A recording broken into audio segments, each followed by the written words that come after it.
primeiros registros sobre o termo Manaus são encontrados nas cartas do padre Samuel Fritz, de 1686, o qual utiliza o termo Ienefti, que significa Casa da Rainha dos Deuses.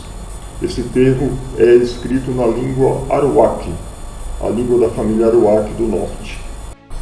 No século XVIII, mais precisamente em 1745, encontramos na carta de Lacondamine o seguinte termo, Ianauaoca, que significa Casa da Mãe dos Deuses.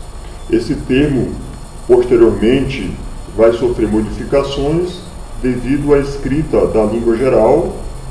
Essa modalidade passa a ser chamada de Engatu e posteriormente o termo passa a ser chamado Manau, e mais precisamente no final do século XIX para o século XX, o termo modifica-se mais uma vez para o termo Manaus, que é o atual topônimo da cidade de Manaus.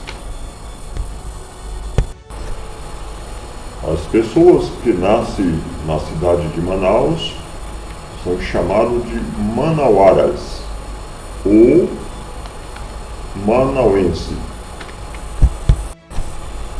O termo manauara é derivado da língua geral amazônica, atualmente chamada de Nhangatu, e o termo manauense é derivado do português brasileiro.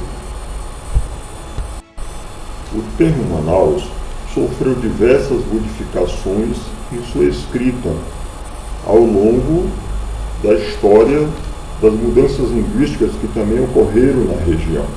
Entretanto, o significado semântico da palavra não sofreu alteração. Manaus, a mãe dos deuses.